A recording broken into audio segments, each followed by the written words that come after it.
This is the BMW GS Safari, a 5-day dirty, dusty adventure ride. Over 200 BMW enthusiasts riding coast to coast. That is Gold Coast, Australia. Their destination, Sunshine Coast. But don't be fooled, this is no walk in the park. They're taking the tough option, the long way round. Rough, dusty roads, a landscape full of daily challenges. Not so heavy on the throttle! A little bit of wildlife, a goanna, a couple of cows. I hit a cow. A sharp left-hand corner down into water culvert, and the cow was in the middle of the water culvert. All our riders were determined to make it to the finish. For some, it was going to take a bit longer than expected. You were looking backwards at us. Are you okay?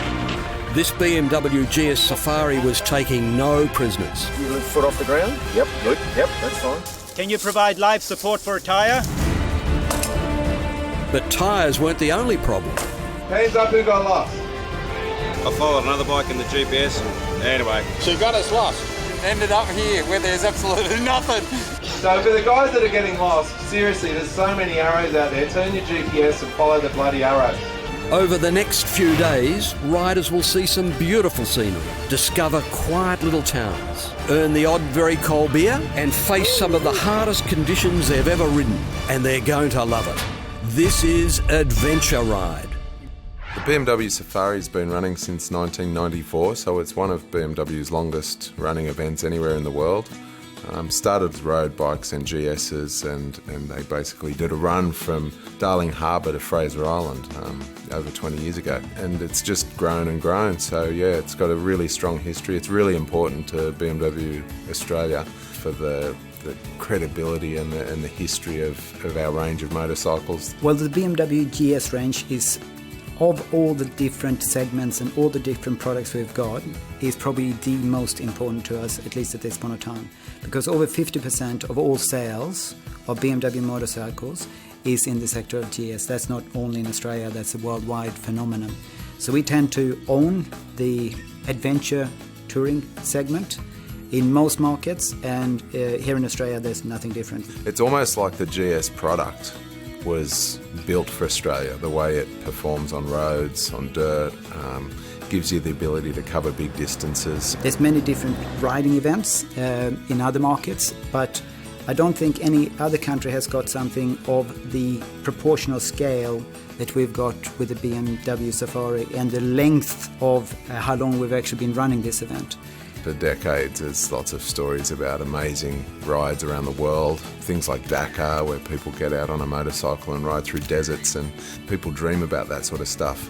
And I think the GS Safari is a conduit for people to get that buzz themselves. The BMW party has arrived in the Gold Coast, Queensland, Australia. And Jupiter's Casino is the starting point for some very excited participants. Some catch up with old friends they might not have seen since the last safari. That's how we're doing.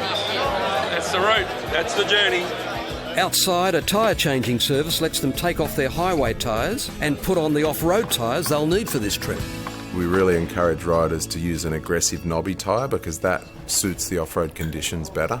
But because riders ride from far away to get to the event, they might have an old set of tyres on or a set of dual-purpose tyres that look more like a road tyre, and that's pretty practical to get to the event. If they've pre-ordered a set of aggressive knobby tyres, they can have them fitted the day before the event. Meanwhile, there's a special BMW rider training session put on for the Safari. It's vital that riders are skilled and confident, and this pre-event instruction is invaluable to those who do it. Just tries to keep that nice, consistent throttle control. So remember, as he wants to go left, he weights the left foot peg, takes weight off the right, and then he's switching back and forward as his arms change as well. But there are many new riders here, and they'll need all the skills they can muster. Some of these riders may have never really ridden much in the dirt, only a few. And some are really experienced riders, but they like the idea of doing a freshen up and getting their skills sharp before they start a week of off-road riding. Let it bend, let this arm straighten out. As it leans, keep that knee in. This event team has a massive job in front of it. They have to get 200 bikes and their riders to the other end, hopefully all in one piece. 7:30 said. Yeah, okay, yeah. But before they set off, there's a gala dinner. Hands up if you're on your first safari. You're probably wondering what the hell you've gotten into.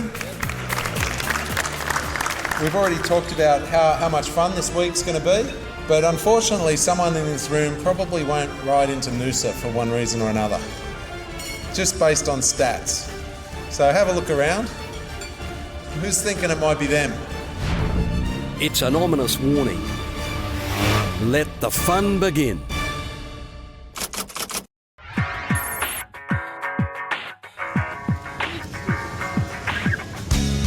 It's early morning of day one, a 5-day BMW trip of a lifetime. We've got about a quarter of the guys down already with their bags, all eager to go. We're holding them back. 7:30's the start time, so as soon as 7:30 goes, I think this place is going to get really busy. This is my third safari, so I've done Port Macquarie and Alpine High Country. Looking forward to getting out and seeing my backyard. I'm riding with my brother from Canberra. I'm from Sydney, and we're riding together this year. It's his first time and my second time. At least the weather's not too hot so far. Yesterday was a bit of a scorcher. All set, ready to rock and roll. We just need a little bit of breakfast and then we'll head off. We've got 350 odd Ks. We'll be in Tenterfield tonight. For Team BMW, it's all systems go. Day one, hit the road. See you in Tenterfield. You zero your trip meter at the luggage truck, and you can follow your GPS as well, or the arrows. But it's really helpful if riders use their trip meter, because it's a solid reference for all of the turns throughout the day. It's clicked over 7:30 and the early riders are keen to beat the dust. First leg is heading out through the beautiful Gold Coast hinterland. It's a nice winding tar road through closed forest. For me, being Swedish, as you can probably tell by my accent, I'm not from around here, this area is very exotic, but I was personally looking forward to this one because of its varied terrain. At times we had, high 30s, 39, 40 degrees, which of course poses its own challenges. Many riders wear camelbacks for hydration, and as they cross into New South Wales and the Tweed Valley, temperature and pulses are rising. They're about to hit the dirt. The adventure really starts. It never ceases to amaze me how beautiful it is and how blessed we are with such a variety of terrain, track, and that is also accessible to us. If you compare that with the rest of the world, there are many parts of the world where we simply just do not have access to roads like that. So the ability to mix it up and to have some tarmac, some dirt, and some single track is a blessing that I think a lot of us here in Australia take for granted, but it's certainly not something that exists in the rest of the world.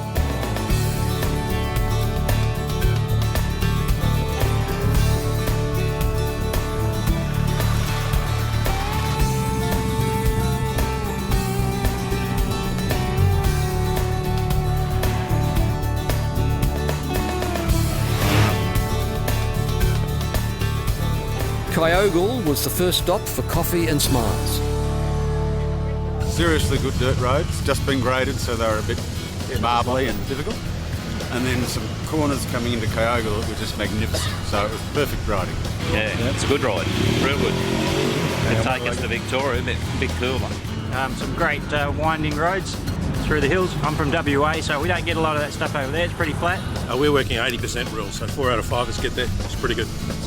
Where are we now? Kyogle, I hope. That's what the map says. From bitumen to dirt, and after the break, Rocky River Road is about to attack some rubber. Popped the thing just before. We've got about 4 or 5 plugs in there, but it didn't work.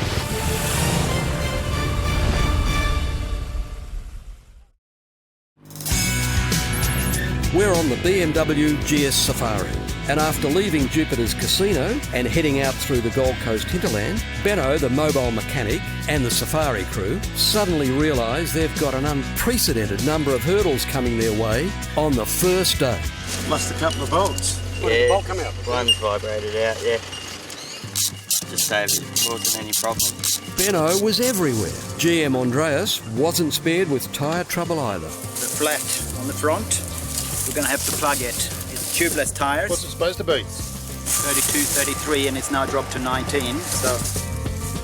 I have to say that this is, I think, one of the great points to the safari you get into trouble, you get a flat tyre, you know that helps only a little while away. Andreas then gave Rob an insight to some of the BMW technology.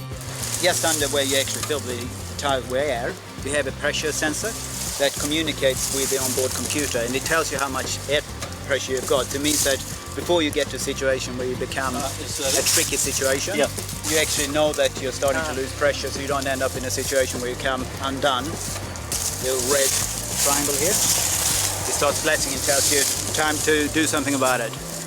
Ultimately, you don't want the whole adventure to be ruined by the fact that you run out of tires or that you have some sort of smaller mishap. That means that you're off the road and you might only be able to enjoy 2 days out of the whole event. That's why we spend so much time on making sure that we have a tire truck and that we have backup so that we can keep people on the move. So if I hadn't been able to get a backup set of tires, I would have been off the road after the first day. And he wouldn't have been on his own. I popped the thing just before. We've got about 4 or 5 plugs in there, but it didn't work, so we had to pull the wheel off and throw a tube in. Those without tyre trouble have made it to the little town of Bonalbo. Today was pretty good. There was a bit up through some fairly deep gravel that was a little bit challenging and some rocks a bit bouncy, but no, it was good. A nice introduction to it all. Bit of fun, a bit challenging at times, but that's what it's about, isn't it? It's bloody hot and dusty, but yeah, great time so far. I think we've got about 150 k's to go. This road was certainly living up to its name. Well, this is the Rocky River Road, and I seem to have had a rock jammed in the back brake. I had no back brake. Going around the corners going, uh-oh, something's wrong. Anyway, it's fixed. This is the third time I've done this road in a year, I suppose. It's a bit like Groundhog Day, but yeah, this time was really good. A lot of other people, same bikes, same thing. It's really good. And a ride in spectacular countryside gives you time to ponder. You're out in the middle of nowhere and there's people out here like these houses and yeah. That's fascinating. There's cattle everywhere, so there's cattle farming, really. You think, what a life. Probably good in a way. They wouldn't know what the going on in the real world, would they? And what about your bike? Yeah, the 800's doing the job. It's got the traction control, hangs on nice, drifts into the corners, fantastic. Great bike.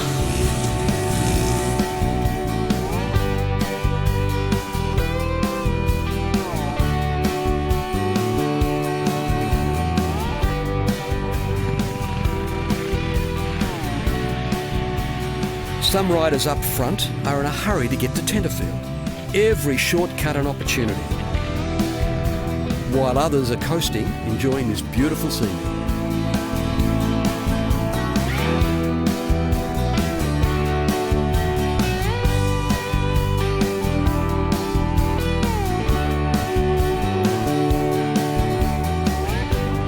With the heat and dusty roads on day one, some riders have time to stop and freshen up. The others have to keep on the gas. But if everyone was to make it in before dark, Miles has a decision to make. Would he let the whole group through or shut the route down? It's going to be 2.5 hours, maybe 3 hours this way. Crunch time, shortcut, or the long way. Either way, so long as you're on a BMW GS, you don't mind getting lost.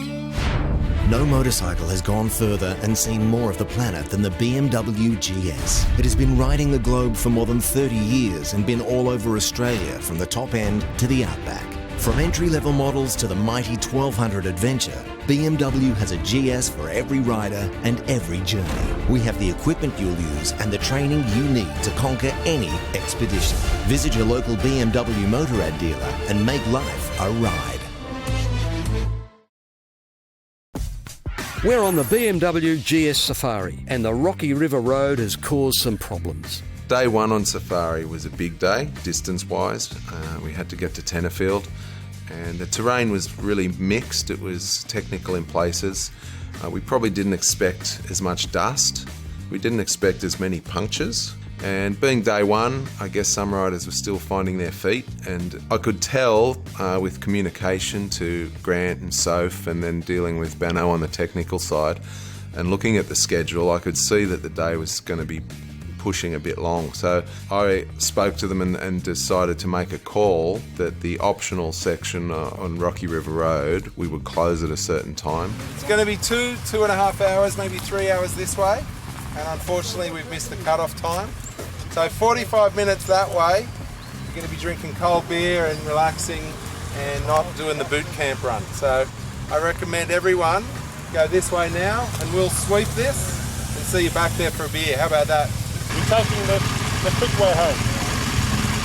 Why is that? Because Miles, the boss, said we should. Crunch time. Shortcut or the long way. I'm going shortcut. The Rocky River Road, yeah, there was a little bit of disappointment because I had looked forward to it. I didn't make the cut-off time, so as a consequence I couldn't peel down that way because I would have been too late to the briefing at the end of the day. Roads like Rocky River are quite polarising. Some riders will find it challenging and stressful and maybe not enjoy it. And the more confident riders, the more experienced riders, they're the jewels in the crown. That's sometimes the highlight of the day. So it's a little bit more challenging, it's a little bit more technical. What is a tick for someone isn't necessarily a tick for someone else. So that's all part of the event. With the route closed to the late riders, the sweep vehicle was on the Rocky River Road tidying up the day's events. There were 2 incidents on Rocky River Road on the afternoon of day 1. One was for a rider who ran straight on a corner, gave himself a knock in the head, so he was concussed. The windscreen came off completely, it cracked right along here. Managed to get some welding powder and put it all back together. And the other rider had a wrist injury, and unfortunately his safari finished at that point. Oh, we're just out of an elbow, and the guy on the 1200 Adventure, he's had a flat. He's managed to have 2 goes at fixing it himself. He's just hopped on a spare bike and we put his bike on here and we're away. Earlier in the day, a bunch of riders were having fun at the coffee shop. They had their own theory on getting lost. Danny is somewhere in the border range. We're not working like the Marines though, where no man's left behind. You're not? No. Bugger them? We're working 80% rule, so 4 out of 5 us get there. It's pretty good. Day 1 of the GS Safari is coming to a close. But will they all make it in? We've got everybody in except one rider. So we've got 179 in at the moment, plus all the crew. We've got one rider out. And guess who that is? You need it nose in or we've got plenty?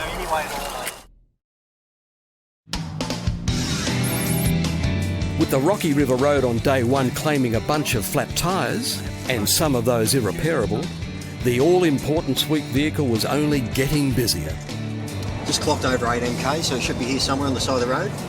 So basically the first day they start off fresh and everybody sort of is really alert and they ride around and they have a really good time, but after they get a bit deteriorated and sleep catches up and that sort of thing, you find that they have more accidents later in the week. All right, you're going to have to rug up, mate, and get onto it. Last year we took a fair few people to the hospital, so this year I'm hoping I don't have to because I had broken legs in the back of there and it must be fairly uncomfortable. And just about to hit the road, another call has come through. We've got a flat front tyre on a bike up the road here. It's only 10 k's back on the actual Bruxton Highway, so we'll go back and pick him up. Otherwise we've got to go 50 k's that way and then come 50 k's back after we unload, but we'll squeeze him in. They couldn't fit this many bikes on one trailer. His co-driver had to ride one out. Meanwhile, arriving back in Tenterfield, day 1 for most riders was over. And making sure all the riders are accounted for is a priority. There you are, all checked in. Awesome, thanks. No worries. Hi, how are you? And there's plenty of war stories. The Rocky Road, it caused a little bit of damage. I wrapped a little cosmetic mudguard around the tyre. Oh, I came a cropper in the park going up a rocky path. I bent the front handlebars a little bit. Some got up close and personal with the wildlife. I hit a cow, so now my husband has to try and fix my bike. I had 2 kind gentlemen stop and zip tie everything together for me. I went round a sharp left-hand corner, down into water culvert, and the car was in the middle of the water culvert. Just bad luck. The terrain on day 1 was a lot tougher than previous safaris. I would put about 4 or 5 plugs in just to try and seal the hole up, but no luck. It was a pretty decent hole. So we'll throw a new rear on and we're good to go for tomorrow. But it wasn't all bad. We went for a swim actually. We pulled up along the rocky creek down the bottom there and went and jumped in and had a bay. Had a paddle, did you? Watched everyone ride past and then these horses turned up. We just thought, this is what it's all about. One of the best rides I've ever had through there. As most riders began to kick back at the evening briefing, for Grant, the event manager, there was no relaxing yet. So we've got everybody in except one rider. So we've got 179 in at the moment, plus all the crew. We've got one rider out. Bruce has had a flat tyre. He was off route. The Sweet Vehicles missed him. And true to form, they find their rider. You know, it's gone. No, when we pumped it, you can hear it. The air was just hissing. Okay, and did it go down straight away? Yeah, it took 15 seconds, 20 seconds. Yeah. There's no way. We'd have to get it on. And for the support crew, it was back to juggling bikes. Later that evening, everyone accounted for. We were running a bit late, so we decided to take the shortcut home. Just came round the bend and everything got a little soft on the front end. And we had a couple of goes at blowing it up, but it turns out it's got a loose valve stem. Looks like we have our 100%. Each day has its challenges, and day one had its own. The flat tyres, the dust, the changing of the route. Great day of riding. As much as we've planned and have great contingency plans in place for all sorts of eventualities, there's always things that can go wrong. And when at the end of the day it all comes together, we're all in one spot, all safe and sound, having a great time and a beer and a briefing for the next day, you can breathe a sigh of relief. We're never relaxed until every rider's accounted for, but it was a great day. However, there's still over 1,000 kilometres to go on this safari. Day 2 sees the ride get even tougher and not only test the riders' abilities, but their will. From some of Australia's most picturesque riding country to roads that take no prisoners. And will Miles's prediction at the opening dinner come true? But unfortunately, someone in this room probably won't ride into Noosa for one reason or another. Tune in next time for Day 2 of the BMW GS Safari Adventure Ride. Wait.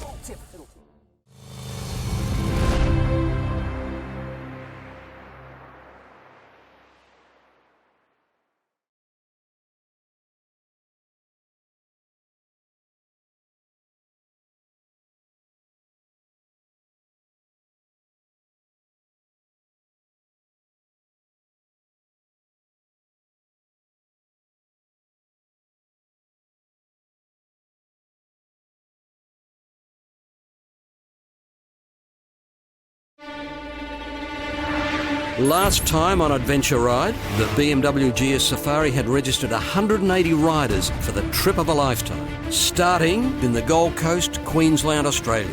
With everyone in high spirits, the ride made its way through the beautiful Gold Coast hinterland, on course for the first night's stay in Tenterfield. But it wasn't without drama. We've got everybody in except one rider.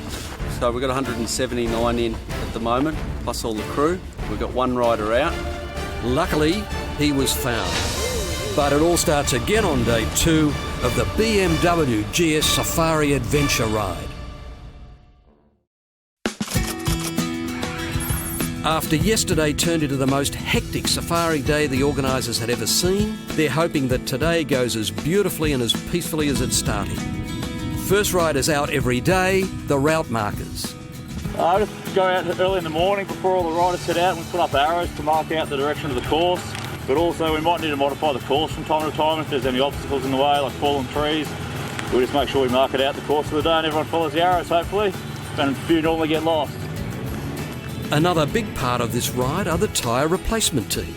Fixed the repairs from two bikes that came in late last night. Got a new one at the back. The old one only lasted 175 k's before it gave up, so had to get a new one on. Your day 2 is always better. Yeah, there's lots of things happening. People are settled in, they're not so rushed. So, yeah, it'll be a good day. We don't go hard. Got 5 days of it. Just peter along. If you go too hard, you don't see anything either. I'm going to head out with some of these guys and tag on for a while. They'll leave me for dead, no doubt. No. I'm too old to go fast. Yeah, we're just delivering Miss Daisy. Beautiful. Oh, it's just great riding with a bunch of great people, meeting good people. Well, I'd like to catch up with the Anthea, Hugh and Reese today. Father, daughter and son all riding together, and that's what Safari's about. I'm on my own, but I know a lot of people. We all becoming friends, so it's going to be like 200 friends at the end. And the Safari crew on day 2 have an agenda. Yeah, I think we just step it up about 10% today. We actually step it up 10% every day, so by the end of the week we've got 200 honed adventure riders that have been stretched 10% each day. Some leave for the day's ride, others stop for a quick coffee. Beautiful morning. Eventually everyone hits the road. And little do these riders know, they're in for something spectacular this morning.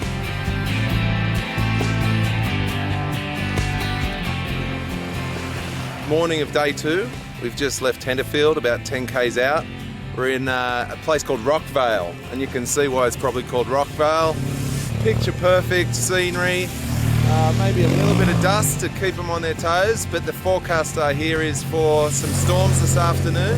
But a bit of moisture on this surface will actually make the riding even better, so we're going to have a ball. The way the scenery looks around you plays an enormously important role in the overall experience. So the second day, when the landscape opens up and you have that sort of varied terrain moving away from the coast and going more inland, to me is almost a little bit, it sounds weird, but almost a bit of a religious experience. It's very spectacular, and then to be able to do that in an environment that is as magnificent and huge as what we've got out in the Australian outback is truly amazing. It's a little bit different riding here in Australia than in the on the canals of Amsterdam, but it's good fun. The majority of the people here who grew up in areas like this, but no, great.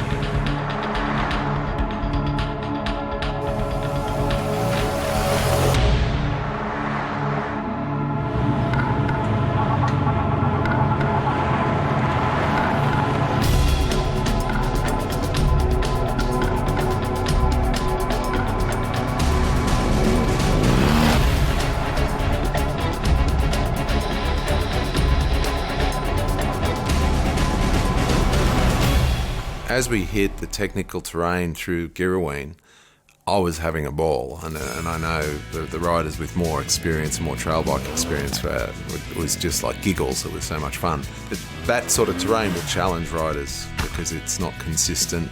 You can't really see the obstacles, the ruts appear, the ground's changing. It's sandy, there's puddles, so I reckon a lot of the riders would have never ridden terrain like that until that day, and it would have pushed them to their limits.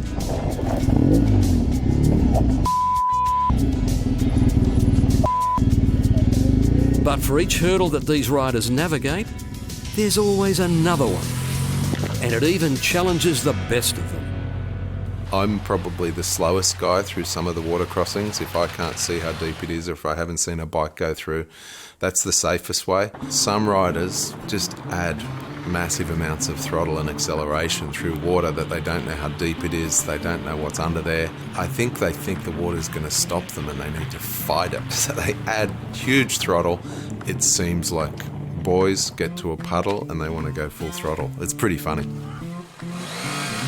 But for some, doing the right thing, helping out a mate, not so funny. Not so heavy on the throttle! After the break, the GS Safari continues as a playground for some, but for others, this magnificent landscape is starting to take some victims.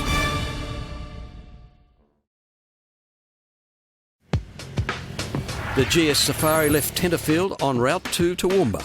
It made its way through some of Australia's awe-inspiring landscape, with some challenges along the way. But pulling up in Stanthorpe, for most riders, spirits are high. I took it very cautiously, and I found the track quite challenging, but still I managed to get through it, which is great.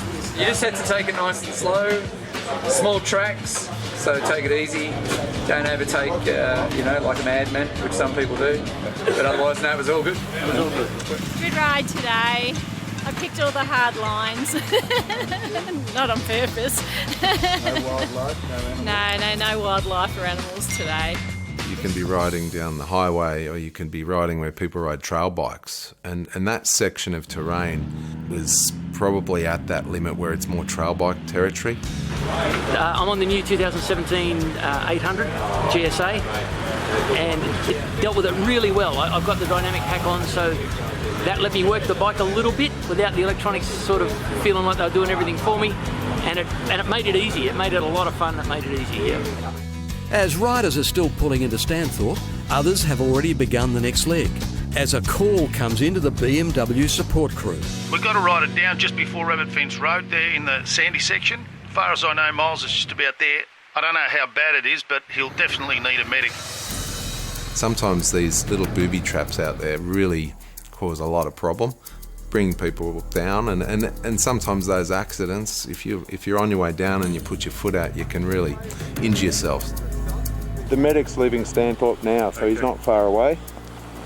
I've explained where we are, and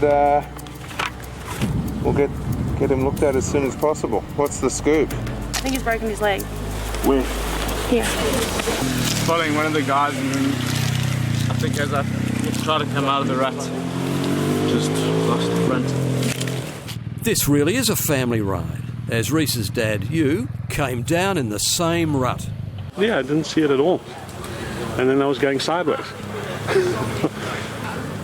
So the dock's not far away. You look pretty stable. Thanks for helping, Miles. That's all right. Thank you. So I knew the medics were on the way, the support vehicle was advised, and basically, there's always going to be a few people falling off their bikes, and sometimes there's injuries, and we need to manage those situations, and it's really nice when we manage it really smoothly and we don't need to make calls to O and so on. We really look after our group ourselves because the team's so experienced and the process is so good. Okay, the rest of the team are on their way. They just left Stanthorpe about 10 minutes ago, and the sweet vehicle will come through and pick the bike up. And just when Miles thinks he has the whole thing under control, another rider goes down.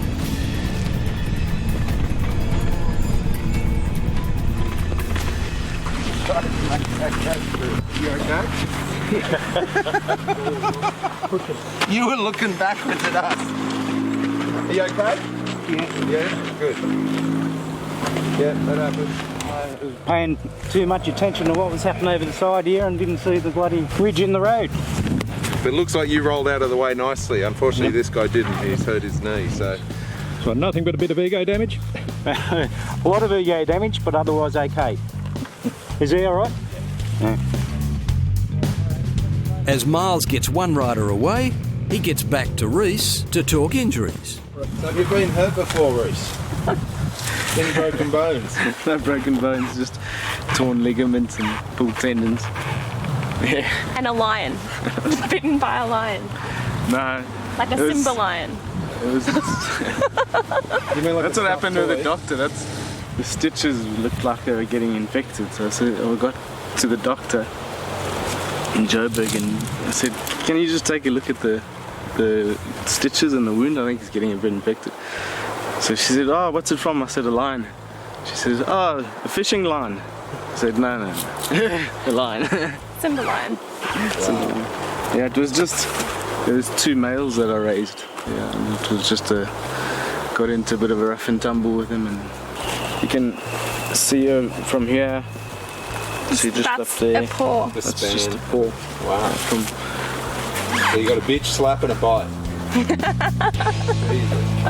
Yeah. Right on cue, the ride medic has arrived along with the support crew to handle his bike. 2, 3. Lovely. Now just very gently. With a bit of medic magic, he might be able to continue the ride. Yeah, good. Yeah, okay. Maybe not. Reese and his bike's GS Safari are over for this year. You good? But he'll live to ride another day. However, after the break, there's trouble ahead for some riders on the BMW GS Safari.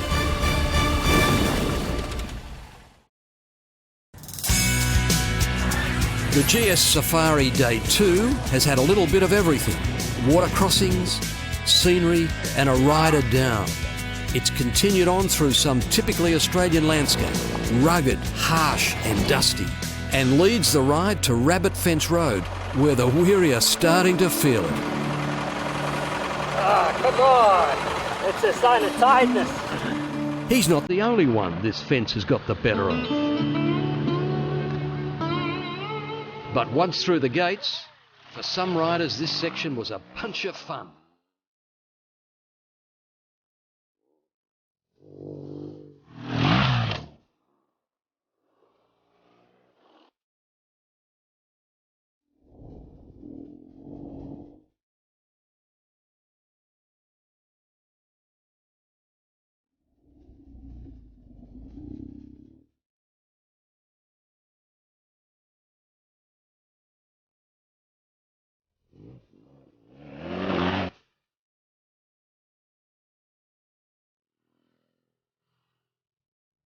But of course you can't have a ride with this much fun without a bit of wear and tear. We've got the first casualty. 2,000 k's and the bolt came off. But it may be a bit longer for others. Love flat tires. Luckily for him, help is on its way. While we're talking bikes, Miles has caught up with Michael, who's riding one of the oldest bikes on Safari.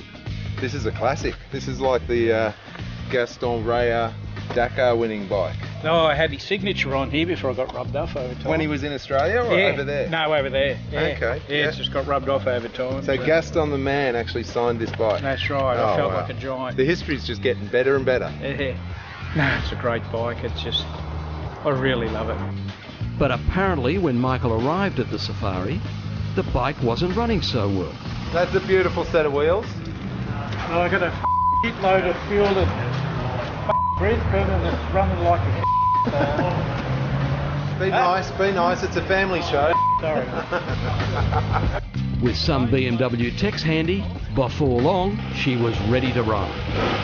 It's great to have obviously the new bikes on Safari, but it's great to have these classics as well, because there's another R100 GS in the group, so that'd be early 90s, mid 90s, this mid 80s. And it just shows the history of the GS brand. They're classics. Yeah. They're classics. I'm very happy. Enjoy, eh? It's going to be a good week. It seems everyone's enjoying the ride on day 2. And as riders pulled into the lunch stop, they reflected on the ride so far. Fantastic. That was an awesome day out there. We enjoyed it. Dare we say we were busting for a peak and couldn't wait? I'll tell you, you can't stop on the trees like the blokes. There are some troopers on this ride, and even with a serious knee injury, they're taking it in stride. Nothing to write home about, is it? As Reece sat back and relaxed, other riders were only in to recharge the batteries, and then keen to hit the next stage that may just test them. It's incredibly important that we make it a little bit of a challenge, because it's no use coming on an adventure ride if it isn't a little bit of an adventure. On most safaris, you end up with a bit of sandy terrain. And sand is one of those surfaces that really messes with people's heads. I'm no legend when it comes to sand either. I can make it through, but it's not always as pretty as I would like it to be. And riding with many others, it was certainly not that pretty in many instances when they were going through either.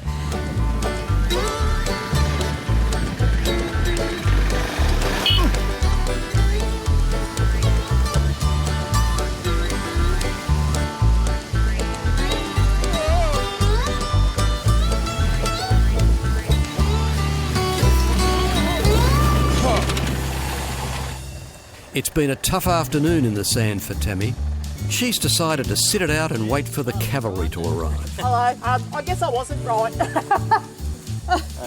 First time I've ridden on sand, so yeah, it was probably a bit ambitious. So I think I'll just take it nice and easy actually.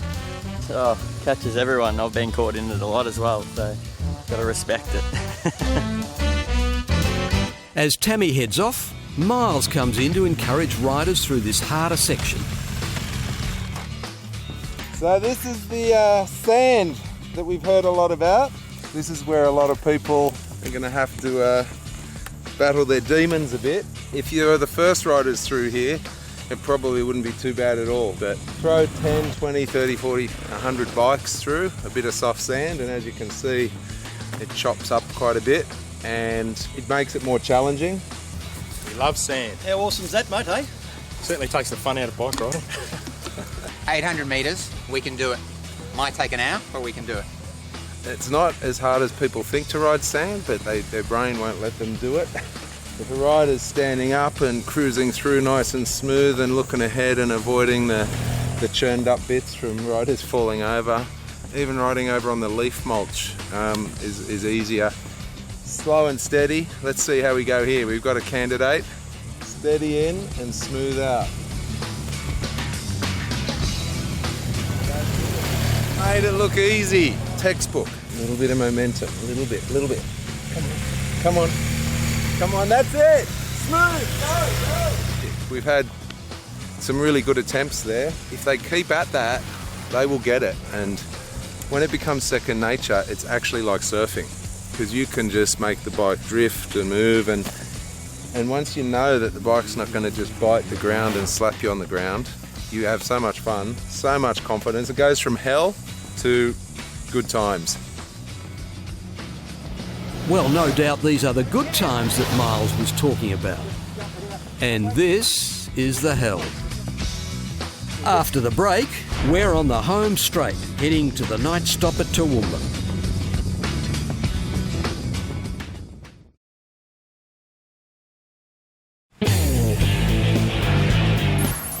It's been a testing day of riding on day 2, but the run into Toowoomba was a chance for the riders to unwind.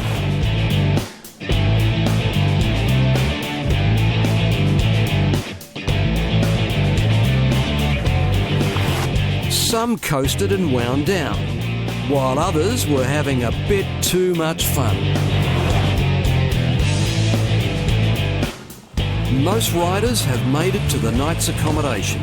Even the 1985 GS has made the journey, with no help from its rider. I lost my concentration, went off the road at a right angle on the bitumen, went straight off the road, flipped it upside down, broke my mirrors. I bought these to be legal, but I can't see. And I just got these from Toowoomba Motorcycle Wreckers, otherwise defect notice. And it lives to ride another day. And so do some of the passengers. Try strapping it and see how it feels. I think by the morning you'd be quite surprised. Could have been way worse, so I'm alright. However, others didn't get off that lightly. The last 25 metres of the sandy patch, and he's gone over the handlebars and gone in head first. So he's wrenched his neck. He'll live, but he'll be a bit sore. For Tammy, it was just pride. Well, now I know my limitations, so that's a good thing. I wasn't actually going to do that section. After I finished, I had a look at the map and I thought, hang on, I wasn't going to do that. What was I doing on that track? Now I know. I'll stay away from it for the moment. It was then on to repairs and preparation for the next day's ride.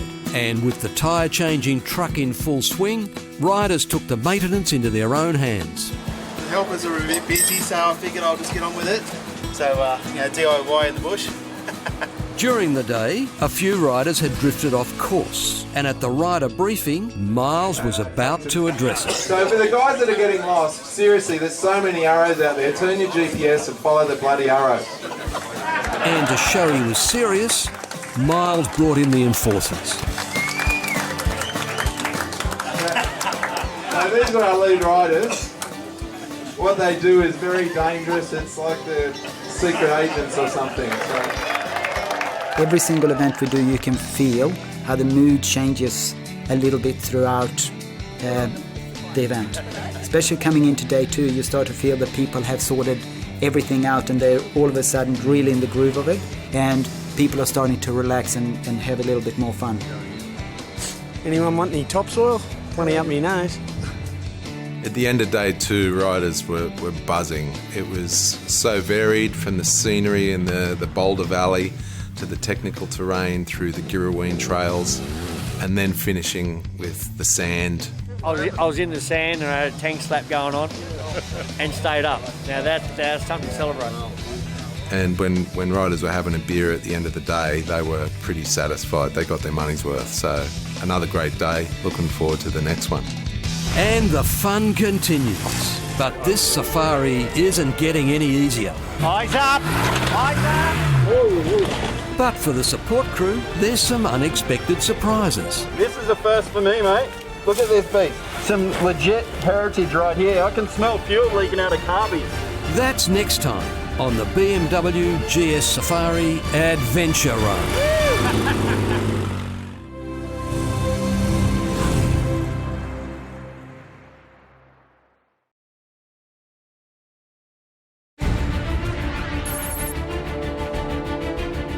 180 riders have battled the heat, dust, flat tyres and deep sand in the first 2 days on the BMW GS Safari. It seems like boys get to a puddle and they want to go full throttle. It's pretty funny. I'm no legend when it comes to sand either. I can make it through, but it's not always as pretty as I would like it to be. It was certainly not that pretty in many instances. Love sand. How awesome's that, mate, eh? Certainly takes the fun out of bike riding. There's been a little pain and a lot of fun, but now they're halfway through the BMW GS Safari.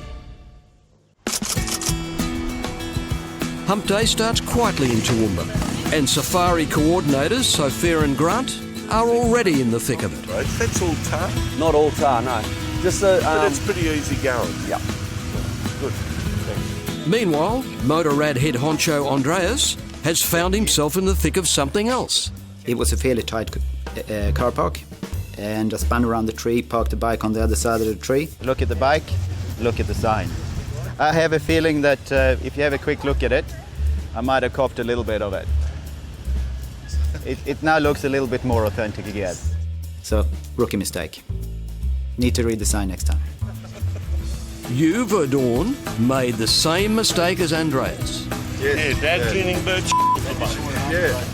Still, a bit of bird poo is better than being so sore you may not even get onto your bike. Going home is journalist Amy Harburg, as new journos are brought in. Yeah, unfortunately I do have to leave. I only got to ride the first 2 days. I would have loved to stay the whole event. Everybody's here to have fun, enjoy the bikes. We're all like-minded people, and the riding is always fabulous. Looks like our mate is giving up all hope of getting on his bike this morning. So, what's coming up? So a full day's worth of riding. I think that should definitely have everyone ready for a beer by the time we get there. And what's this? Grant to the rescue. Our mate is going to be on his way after all. And some riders are heading off already. Day 3.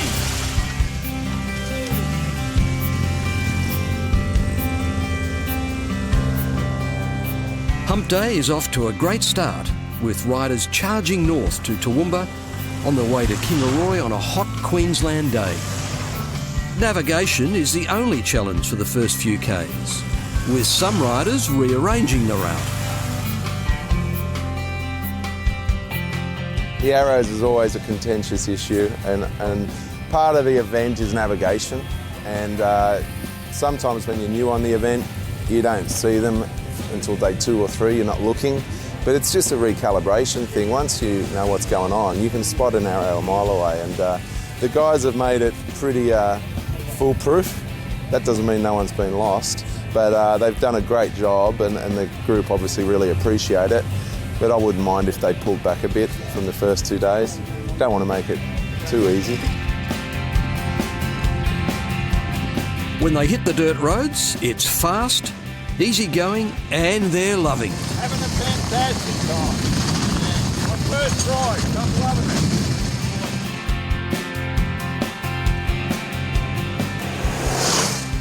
The route was 320 Ks, really mixed terrain, started off pretty easy. It was nice and cruisy, farmland, a little bit of dust for everyone to contend with, which is a challenge, and the heat, we knew it was going to be hot, so that was a challenge as well.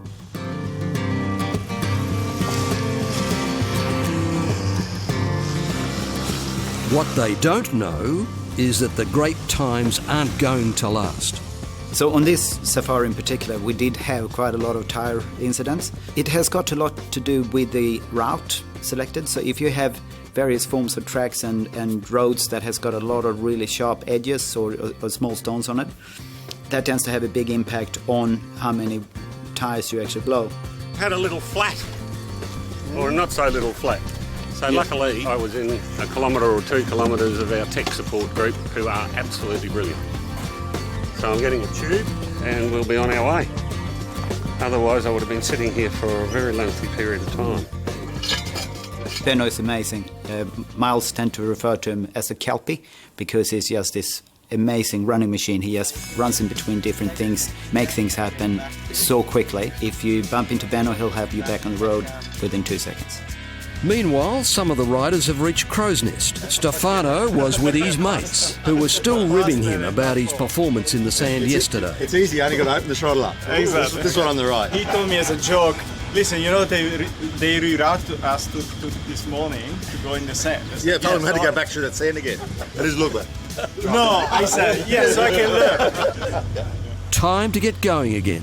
And Steve wants to know what's next on the safari. Do you know where the river crossing is, mate? Is it that lake, Crestbrook, is it? Is that the river crossing there?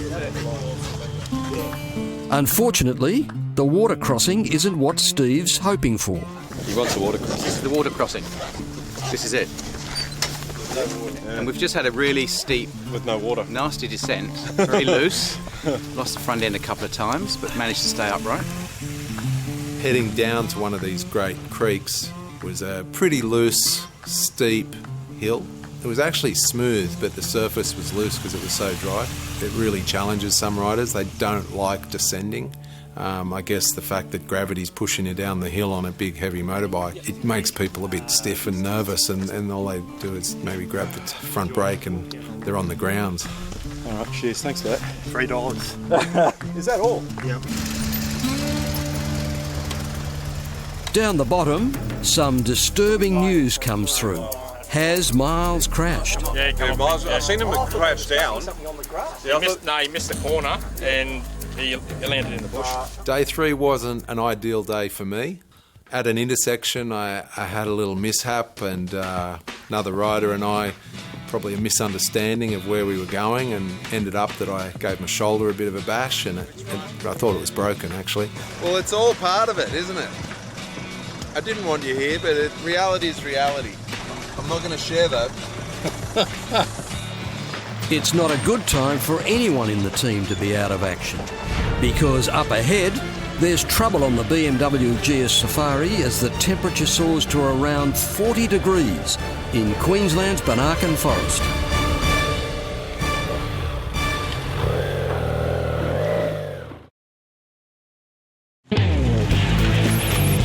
The BMW GS Safari has had a bit of everything. But this terrain will really test the riders and their bikes.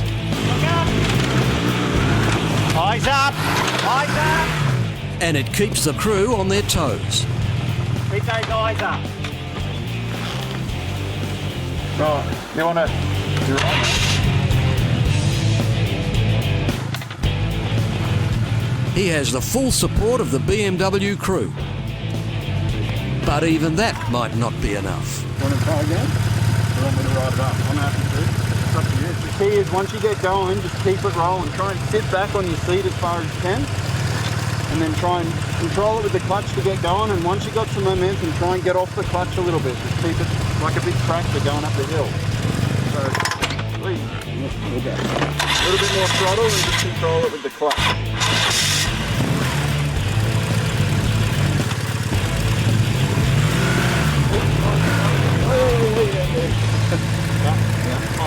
Alright mate, let the clutch out and stall it.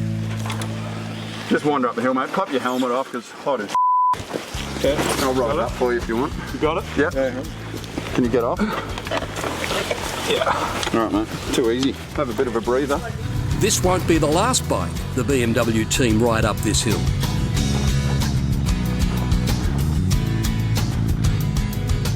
At breakfast, Michael Azzopardi, who is riding the oldest bike on Safari, wasn't sure if he would take on the hill. I'll do my morning bit, I think, and then I'll just be prudent. I'd rather do a couple of half days than just nothing. I'm not with it this morning, so...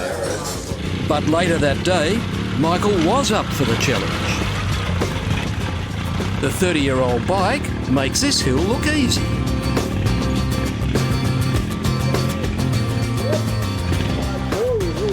But the hill pays it back. The old bikes, as a general rule, they make it through. We always get a little bit nervous when some of the old bikes get on the track, because you never know exactly how well maintained they have been. Of course, they've been around the block more than once, but it's amazing to see how these old girls get around a full week's worth of pretty tough riding without most of the time any problems at all. This gives Shane a unique opportunity, which he grabs with both hands. This is a first for me, mate. Look at this beast. Some legit heritage right here. I can smell fuel leaking out of carbies. That's all right. Oh, I'm just saying you don't get that too often these days. This is good. Here we go. Let's see what she's got.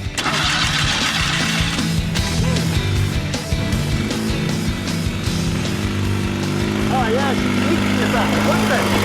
Woo!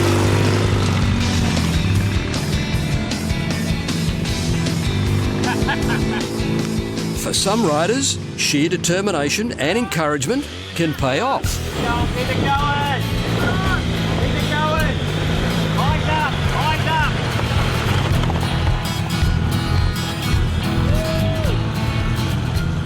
And after completing a challenge, there has to be some rewards.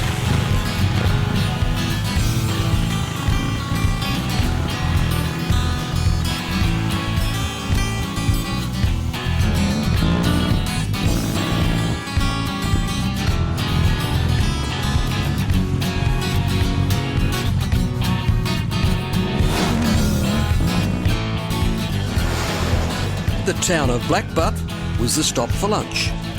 And for all the riders, including the BMW staff, it was a well-earned break. That was a battlefield.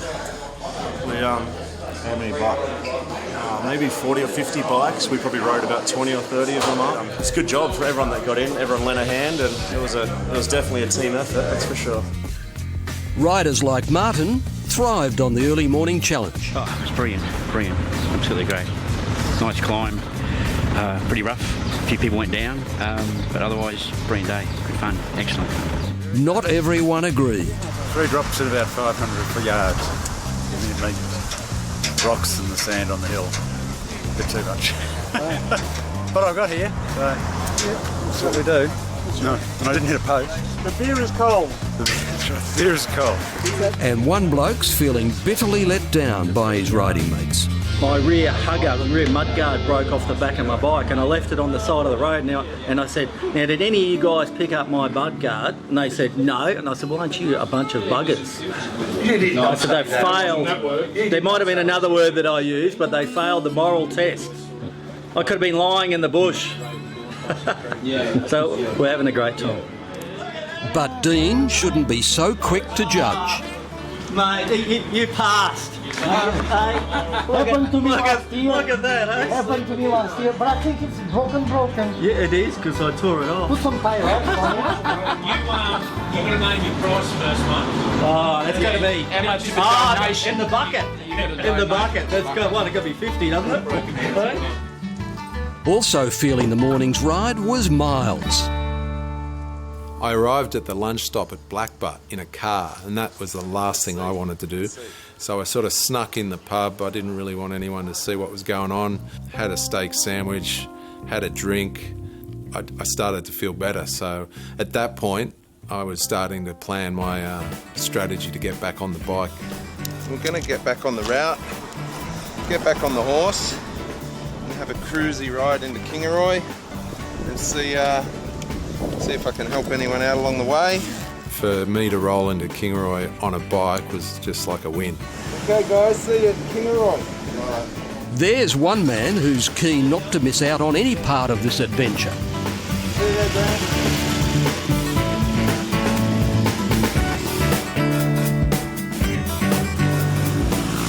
As Miles steams towards the hill climb, others are already there, fighting the demons. And after the break, The Battle of the Hill continues as Queensland dusts some bikes.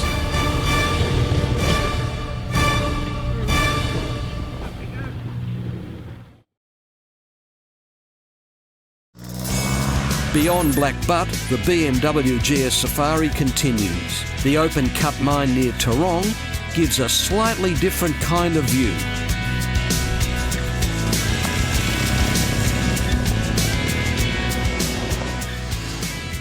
And GM Andreas is loving it.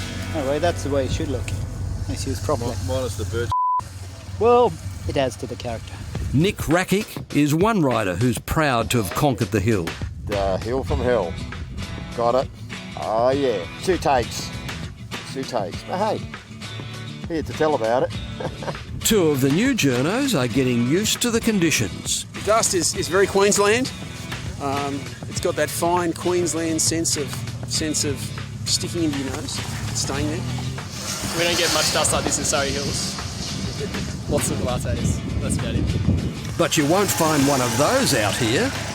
There's more adventure riding to be done.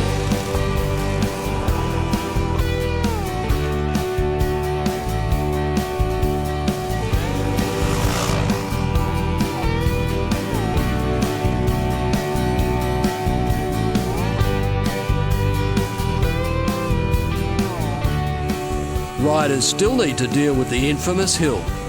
For some, it's a matter of paddling, and that may get the job done. The Banarkan Forest had some nice little climbs. Bit steep, bit loose, bit rocky. When it gets dry and 10 or 20 bikes wheel spin going up these steep hills, it really turns into a mess. So the riders behind, again, are the ones left to deal with it. Once they tip over, it's near impossible to get going. So we've pushed a heap up, we've ridden a heap of bikes up, and there's not much airflow in here, so it's a pretty tough little moment of the day. But hey, it's safari, right? For everyone to get in on time, they may have to abandon this part of the ride. There was some green arrows I spotted a couple of k's back, so I might go and see if we can switch this up to fire road around this uphill for the rest of the crew, and I think that'll make their day a little nicer for them. Further on, there's some sensational riding along overgrown forestry tracks to overcome any disappointment about missing hill climbs. I had the journalist from Adventure Rider on the back of me on an 800. We were just chasing each other through this particular stretch of single track. And it was probably the highlight for me of the whole trip because it was just fantastic. But just when these awesome Australian tracks are at their best, they'll throw their worst at you. 2 riders have hit a rain rut so hard it has done serious damage to their bikes. For some riders, they saw it and rode around it. For other riders, they actually pretty much rode through it. The guys have marked the track so no one suffers their fate. I thought I blew the rear tyre, under skin. And all of a sudden, just I came around there and see sharp little gully, I hit that too hard. Yeah, I hit it too. Yeah, I hit it harder than I wanted to by a fair bit. Yeah, I saw it right when I was right on top of it. And you bottom out on it. Yeah. And I'm glad I overshot over it back there. I thought, that's got rid of him. The riders obviously hit that hole really hard. The suspension couldn't soak it all up, and unfortunately their bikes were on the trailer for the rest of the day. Past you guys and thought, there they are, just sort of taking in the sunshine, and whack! And I thought, and as I came around the corner, I thought I'd blown the rear tyre, but something was wrong. And just as I got around the corner, the whole thing's locked up, and there you have it. And guess who's to the rescue in a flash? Benno. So, you don't carry anything with you? Nah, we've asked if there's any at a dealer to try and get one. I had in the warehouse to get one to a dealer, but don't like your chance. Not holding out any hope. Suddenly, Miles rides in, back on a bike after a crash and looking for someone to rescue. No way. We were doing what we were told and keeping left. Unfortunately, those bloody holes, eh? And with no other option, this means a ride out in the support vehicle. But after the break, pulling into Kingaroy, it's not all bad for some riders. Oh, that was the best day today. The sand yesterday and the hills today. What else will come next? It's all part of the challenge on Adventure Ride. No motorcycle has gone further and seen more of the planet than the BMW GS. It has been riding the globe for more than 30 years and been all over Australia from the top end to the outback. From entry-level models to the mighty 1200 Adventure, BMW has a GS for every rider and every journey. We have the equipment you'll use and the training you need to conquer any expedition. Visit your local BMW Motorrad dealer and make life a ride.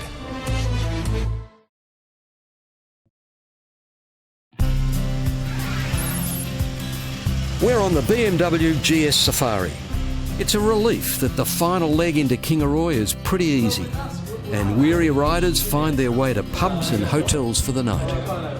So we rolled into Kingaroy. There was a real buzz as usual. Everyone had a ball. Unfortunately, not everyone rode into town. And luckily I rode into town because I didn't think that was going to happen at one point. We had so many bikes come off today, in the bushes, up the hills. It was absolutely awesome, man. I tell you, all these big GSs going up all these hills, that 2 hills we had, man, that was classic, absolutely classic. Oh, that was the best day today. The sand yesterday and the hills today. What else will come next?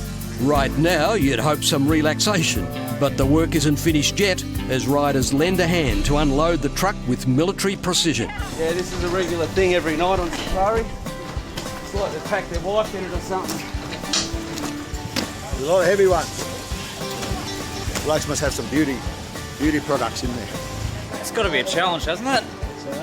It is an adventure ride. From there we all hit the riders briefing, found out about the plans for tomorrow and had a few more beers.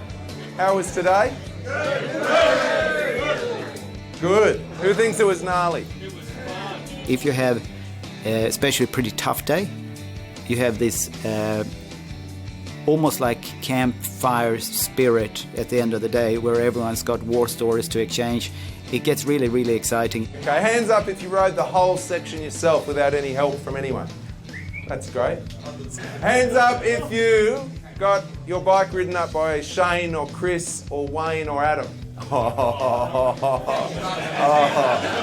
on, hands fully up. Something's not right here. It's also a bonding exercise. You can tell that after 2 or 3 days, you really get the group humming with excitement, and that end of day beer turns into the best social event you ever go to.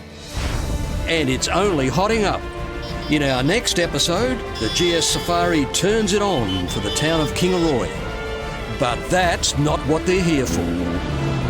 Day 4 destination, the ride is heading to Rainbow Beach, and the roads are fast, hot and dusty, which pushes some riders to their limits. Unlucky. That's just part of a BMW GS Safari adventure ride.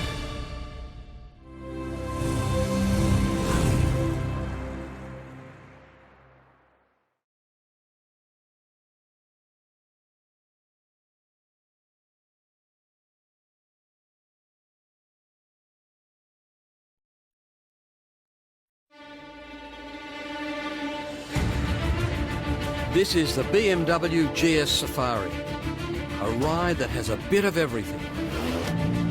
Dust, water crossings, sand, hills,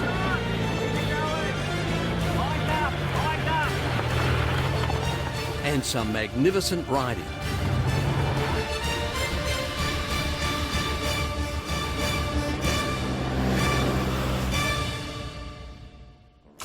It's day 4 of the BMW GS Safari, and the ride continues in the regional town of Kingaroy in Queensland, Australia. This morning, the 180 riders are assembling as a team to ride right through the centre of town in formation, something rarely seen on a safari. The funny thing is, when you're out riding through the day, sometimes you feel so alone you actually think you're lost. But one thing you never see is all the bikes together. You never see that, not in the mornings, not at the beginning, not at the end. So the idea of doing a group ride at Kingaroy, a convoy ride, sounded really cool, and it was a real cool experience. We got all the bikes on the street, we did a lap of the main town. I think everyone really enjoyed that, and yeah, it was a great experience. But it doesn't take long for the GS Safari to go from the massed order of a parade to the milling chaos of confused navigation. Some riders are charging past a turn arrow they don't see. There are riders coming, going, crossing and turning in every direction. Yeah, there was a bit of a joke going through the safari, and all the customers that were complaining about getting lost, I told them, don't worry, there's more arrows up this week than I've ever seen before. So everyone gradually calibrates, they get it sorted and get lost a lot less often. But eventually, all riders are back on track.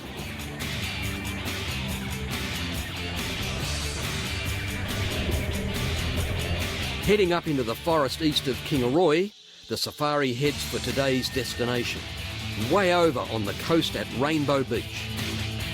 This is the kind of riding these motorcyclists live for. The roads vary all the time, so it's always a challenge, always good fun. Well, safari is a big event, there's no doubt about that. It takes lots of planning.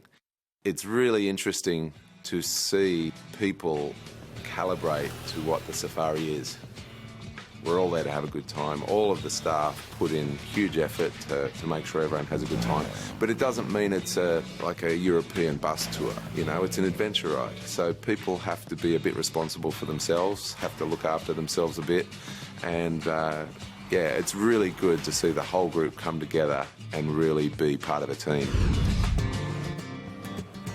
On a hot and gritty Queensland day like this, there's nothing better than plunging into the forest on a big bike.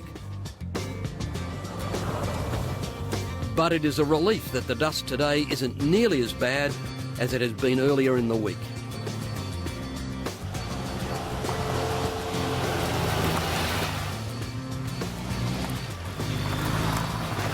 With this spectacular landscape and magnificent riding, it's any wonder riders keep returning to the BMW Safaris. This is my 7th safari. There's actually 20 from down our area. Even though it's been hot and dusty, I like it because I like the technical riding rather than the big open, fast riding. Yeah, you need a little bit of sort of experience to say, yeah, do a course because, yeah, it'll seem like hard work if you come out here and you haven't had any sort of, you know, training on dirt or anything, you know, because they won't stay upright just because you put a set of knobbies on. The mixture of technical riding and stunning country keeps everyone on the move. This is why you go on a safari. There's no doubt adventure riding is on the up. Many guys have been doing this for years. We built the first GS in 1980. I'd say it was a little bit of a niche group for a long time, but now it's really becoming mainstream, and a lot of people are trading in road bikes and touring bikes and getting on an adventure bike. And a lot of people that have never ridden before are really getting caught up in the whole idea of getting on the bike in their driveway and ending up in some amazing locations. So it's really great to see adventure riding booming. It's great for us, it's great for GS, it's great for Safari, and in recent years, Safaris have been booked out with big numbers, and we put on more events to cater for that, so it's great. Not everyone's having a perfect day in paradise. Safari coordinator Grant Evans is about to be thrown a curly one. I've got a rider for you whose knob's separated from his carcass, so he's not going anywhere fast. How on earth is Grant going to deal with this one? Just a flat tyre, is it? It is, mate, yeah. Well, that's a relief.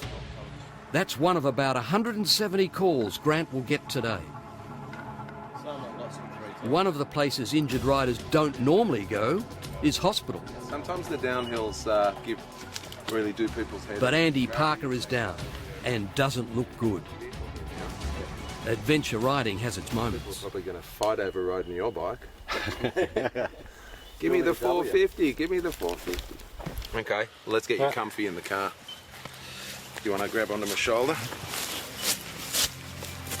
You good? You can hobble? Yep. The boys will look after you and we'll see you in Gimpy. Okay, thanks, Lars. I think that's my leftover green stick down there. There might be a bit of goodness left in it. See you later. Okay, thanks. We've got 2 medics on safari, on a big safari like this. It gives me a lot of confidence when I see how these guys operate. It's a tricky little bit, wasn't it? A bit hard. Okay, so then what we're going to do is we're just going to put some compression on this. It's just to reduce the swelling and to make it feel a bit more comfortable. They have a lot of credibility, obviously, and they manage all of the accidents to such a high standard, and the patient, the customer's well-being is primary. They have fun, they have a laugh, but they take the medical support aspect of the role very seriously. Happily, he's not in shrieking agony, so we're going to... He's probably got a busted metacarpal in his hand, so we're going to immobilise that, so it reduces the swelling, gives him a bit more comfort, and then we're going to send him into Gimpy, get him to go to the hospital so they can have a look at his leg. Andy is in good hands, and it's a comfort for riders to know that support is there for such emergencies. After the break, the BMW GS Safari riders come out of the forest onto a wide open road where the BMWs can open up for a fun ride into Gimpy.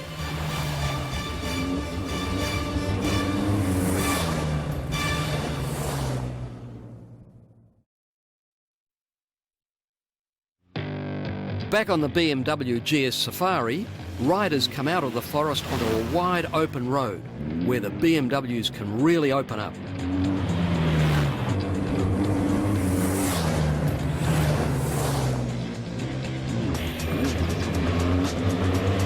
You can't blame them for letting go on this great road service. They're incredible riding, attracting a very inquisitive audience. The riders arrive at the town of Gimpy, a chance to refresh and re-energise. Chris seizes the opportunity to top up with some cool water. Fresh water in the camelback, all good luck. There's nothing better than a hearty lunch after a tough morning's ride. When riders become comfortable with the GS Safari and more familiar with the landscape, navigating their way to the next destination is all part of the adventure. We've got options, right? We could go the main drag to here, drive back in there. There's another track here that you can come back into as well. If I just pass that Sandy bit. Yeah, we'll just do this one. Whichever you want. I think that's the hardest riding session I've ever encountered. Is that right? You know, the whole forest that morning, it was taxing. It was relentless. It must have been 40 k's of tracks, you know, going from wide to narrow, and then, you know, trying to pick the lines. I mean, staying out of the ruts and staying on the middle. I got that. A couple of times I drifted and had to fight it back to get it there. But the Enduro was a tough one. Well, I did the Enduro first. I was preparing myself for this. This is 10 times harder than the Enduro. 80-odd riders can pass very quickly through a town, but the benefits to a community are significant. Some of these places are in the middle of nowhere. Some of them do it really tough. One minute they're having bushfires, the next minute they're having floods, and you know, it's pretty tough in some of these smaller communities. So when we roll through with a bunch of guys and girls and we buy lunch, we buy fuel, we hang out, when you do the numbers, it all adds up, and at the end of the day, some of these towns really appreciate the fact that we are visiting them and we're supporting them, and it makes a difference. In an unintended example of medical tourism, Andy Parker has made it to the Gimpy Hospital for treatment. I just come down a steep, rocky, sharp turn, got a little bit sideways, and then lost the front, went down and straight into the ground. Slow speed. Unlucky. Couldn't change gear, couldn't use a clutch, and couldn't put a foot down to stop, so a few guys stopped and helped, and waited for the medics. Back on the safari, the riders come face to face with their biggest nightmare, sand. A long stretch of rutted sand confronts them in the hottest part of the day. By now, many of them have the measure of it. But there are still other riders who haven't built the confidence or skills to nail it properly. Some just get caught out despite their best efforts. Take a breather. Did you actually damage it or not? Is it just bruised? I don't think so, no.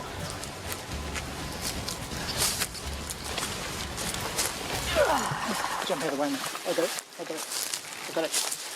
I've got it. I'm now officially a professional at this. Oh dear. Didn't hurt yourself? It hurt, but I don't think it hurt, no. A lucky escape on a tough track. Sand behind them, the riders carry on. Every corner, every hill offers a new challenge, and this is just one short section of an afternoon ride on all kinds of roads. The GS Safari is almost at Rainbow Beach. But if these riders want to think it's all suntans and surf waiting for them, they've got another thing coming. After the break, Miles has planned a beach excursion for those game enough to take it on.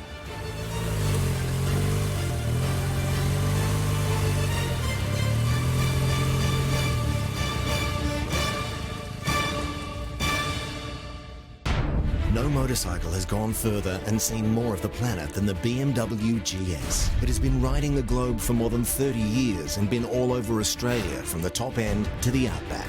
From entry-level models to the mighty 1200 Adventure, BMW has a GS for every rider and every journey.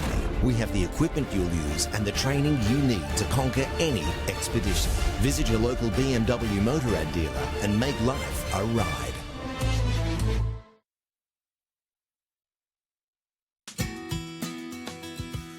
We're on the last leg of day 4 of the BMW GS Safari, and we're almost at our destination, Rainbow Beach. One bloke has almost made it there, but he's copped a flat tyre. Thanks, boys.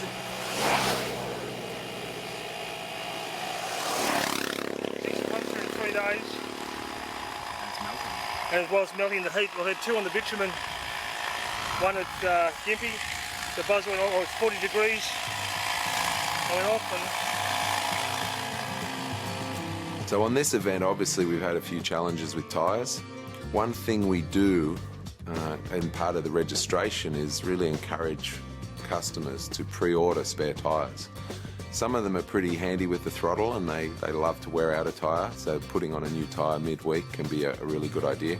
And other times you're just getting slashed tyres and cut tyres, and if you don't have a tyre up your sleeve, you're out there for a week of riding and then all of a sudden you're worried about having plugged tyres and bald tyres, and if you haven't pre-booked them, we can't guarantee we'll have tyres for everyone. So I think this event will teach quite a few people the benefits of knowing you've got a couple of spare tyres up your sleeve in case you need them. And if you don't need them, we can send them back to your home base. Nearly there. Hope the truck's got some tyres. It's an easy cruise on tarmac into Rainbow Beach. After such a long and hot day, this relaxed bit of riding is enough to persuade them it's time for a cold drink and a set of fresh clothes. The highlight for me from a venue point of view, from a destination point of view, was probably Rainbow Beach.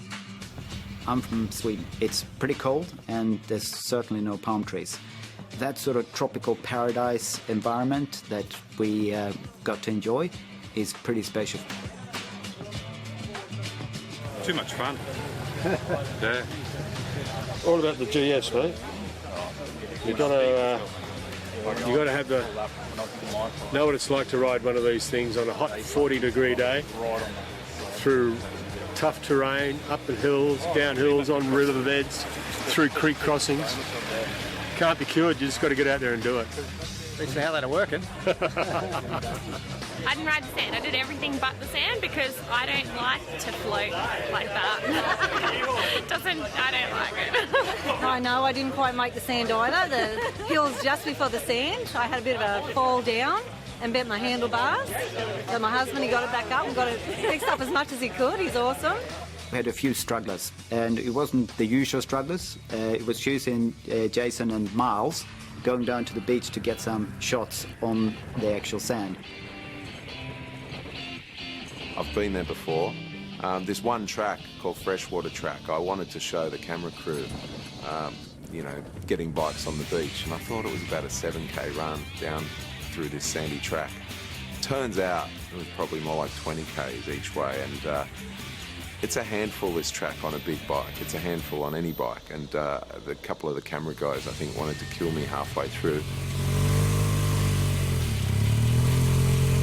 And that is not just beach, it's a sand pit. It is plenty of sand, and Miles described it afterwards as probably being a little bit tricky even for himself. This would have to be the most taxing ride of the whole safari. And poor Chris is too exhausted to enjoy the hard-packed beach sand when he gets there. Miles has the whole beach almost to himself and makes the most of it. We got to the beach, we had a few runs up and down and had a bit of a play, and yeah, really it doesn't get much better than playing around on an adventure bike on the beach beside the ocean, having a ball. When you're having this much fun, it's easy to forget what time it is. I thought it was a 7k track out to the beach, but it's actually 20. So that's why you're late? Yeah, I'm a little bit. Well, I'm on time. The briefing's in 6 minutes, but Yeah. I think they'll be about an hour and a half because it was pretty sandy. And we got on the beach and we got the drones down the beach. And Yeah, cool. So there's a few boys that are going to sleep well tonight because of that. It's been a big day of riding, and what a way to top it all off. After the break, Miles winds up day 4 at the magnificent Rainbow Beach Resort. Who had a pleasant day today? Yes. It was a pretty good day, eh? It's the end of day 4 of the BMW GS Safari, and the riders are winding down at the Rainbow Beach Resort. We had to delay our final presentation just a little bit because Miles was out showing off to all the film crew. He does a good job of it too. So we just delayed it a bit, but as a matter of fact, I think that most people just enjoyed getting another beer in before such time we got started. Welcome to Rainbow Beach Resort. How was today?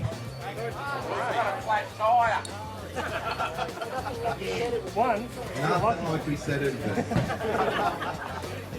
Who had a pleasant day today? Great day. It was a pretty good day, eh? You remember days like that? Unless you've got heat stroke, you probably don't remember the day. Who doesn't ride with a camelback? Ouch. Did we talk about meeting Dick Smith in the Outback the other day? And he said to us, it's not an adventure if everything's easy and just goes to plan. If it's just boring and it all goes to plan, you don't remember it, you're not telling people about it next week, next year, in 10 years. So today's maybe one of those days you'll be telling stories about for a while.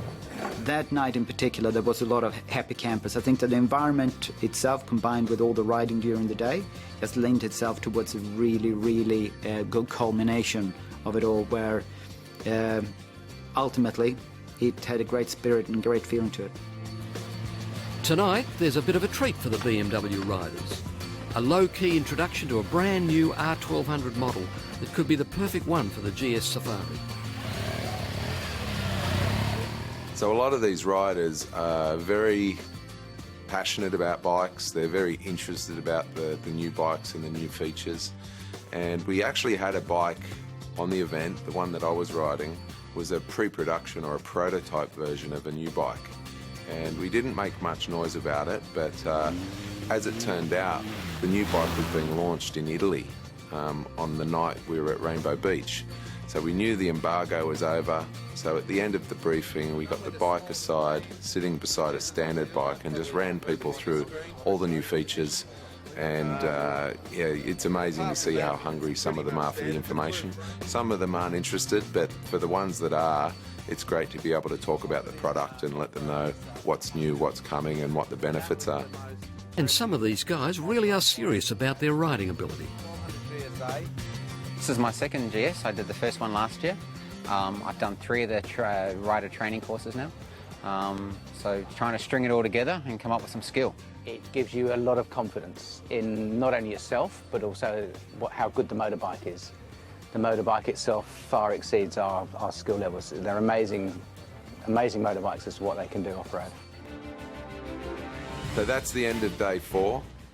Great day. It's a shame there's only one day left. A lot of riders got in late, and We had this great venue, great dinner, and after such a big day, it was so satisfying just to see everyone kick back, have a meal, have a drink, and then look forward to the last day.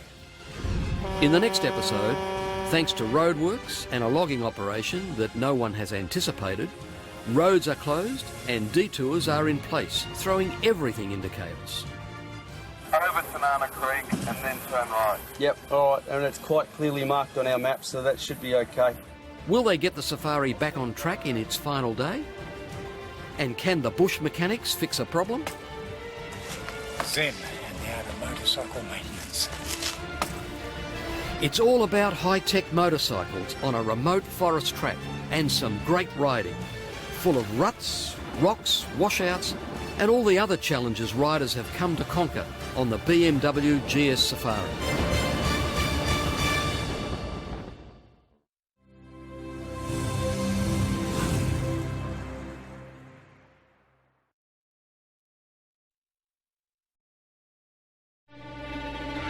Riders on the BMW GS Safari signed up for adventure, and they've certainly had their money's worth over the past 4 days.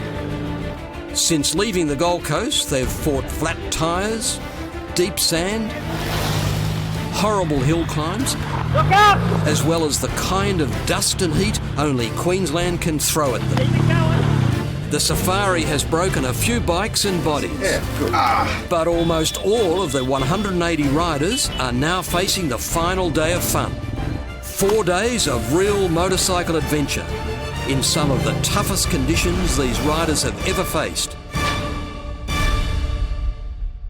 And at breakfast on the last day, it all comes down to this. Proper coffee for the first time. I'm from Melbourne, right? So this is like what I drink every day. And for the last week, I had to drink all sorts of instant coffee, like you name it, right? So amazing, loving it. For other Victorians, the heat has come as a shock. It's been bloody hot. It was only last week I was riding in snow in Mount Hoffman, so the significant change is just wild. Yeah, unbelievably hot. We've lost a kilo already. On this last morning, everyone's well into the rhythm, so departure is a matter of smooth routine, tinged with regret over the looming end. Had a lot of fun, a few scares along the way, a few moments, but touch wood, we stayed upright so far. Had one moment where I thought, oh, that was a bit close, but that'll do. That's about it. Really good. My 1200 has a phobia of sand. I'm not sure it's the 1200 or me. It's probably more me, but... I was sore day one. It's getting worse day 2, 3 and 4, but the excitement is so great you forget about it. A lot of dramas yesterday. I was stuck out there for 3 hours with 2 flat tyres. And I tell you what, it was 41 degrees on the temperature, and yeah, I felt every single one of them. Reached the hell out of work, and so I got to go back to work on Monday. I think I'm hooked on this. This is the first time I've done any of this sort of stuff in 40 years, so I'll be back.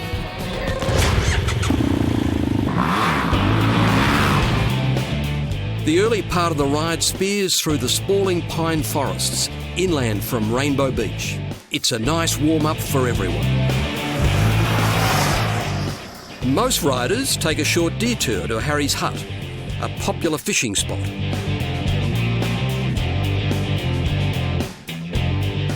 Our medics are looking forward to the relaxed final ride. Hopefully today people will be sensible and we don't have too much work to do. But it's not going to work out that way. I've just lost my dad. He's broken his ribs. And her dad is not alone. Another rider has also fallen. What we're going to do, I'm going to very gently lift them both up. Okay. That's only one problem as the morning begins to unravel, thanks to roadworks and a logging operation that no one had anticipated. Roads are closed and detours in place, meaning the GS Safari team has to adjust the route. How many people have come down the highway? About 20. Okay, great. I'll just go back and make sure everyone's coming the right way. The early starters who are not redirected due to roadblocks have found their way to Gimpy for a rest, with plenty of stories to tell. Better roadworks, a couple of steamrollers, yeah. There's some idiots out there, mate, overtaking a truck on a corner, logging truck. We got shad and the truck hit the brakes. How come he's so clean? I was behind me on that friggin' truck. Look at this. Behind them, the rest of the safari has come to a grinding halt as BMW's crew finds a way round the roadblocks. Yep. Half pretty, over Tanana Creek and then turn right. Yep, alright, and it's quite clearly marked on our map, so that should be okay. Will they get the Safari back on track? And can bush mechanics fix a modern high-tech motorcycle on a remote forest track? Find out after this.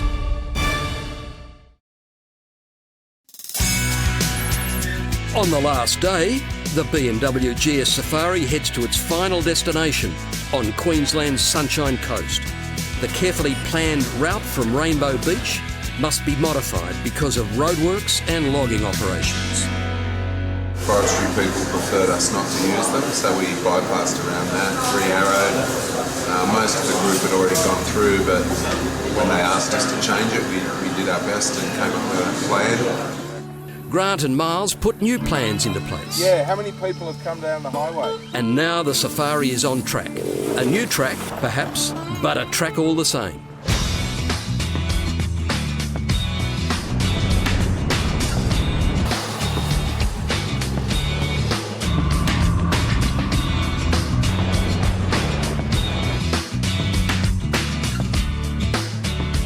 Riders are on the move again, and the adventure continues, full of ruts, rocks, washouts, and all the other challenges they've come to conquer on their BMW GS motorcycles.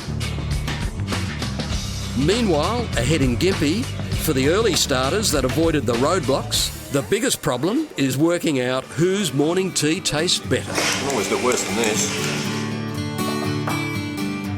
No one promised it'd be a cruise into Noosa, and these tracks are taking their toll on some of the bikes. Colin Sheehan has dented a rim so badly his tyre has gone flat, and his only way out is to fix it. That's the beauty of the Australian bush. It's fully equipped with tyre repair gear, rocks and sticks. Yep, who needs sophisticated backup anyway? Bush mechanics at their best. Zen and the art of motorcycle maintenance.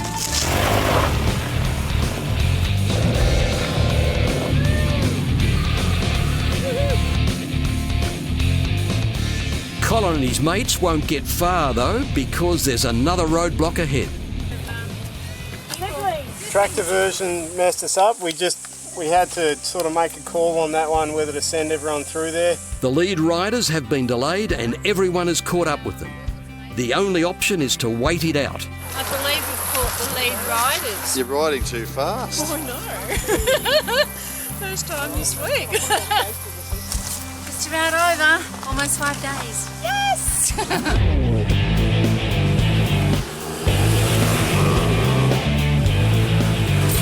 Some of the boys get a bit restless and start showing off. If you want him to do anything silly now while we're waiting, he's up for it. Others take the time to fix some embarrassing problems. Yeah, we come over a bit of a crest and next thing I'm going down the road backwards hanging on the handlebars. Yeah, on me back, so anyway. We've done 3 tyres already.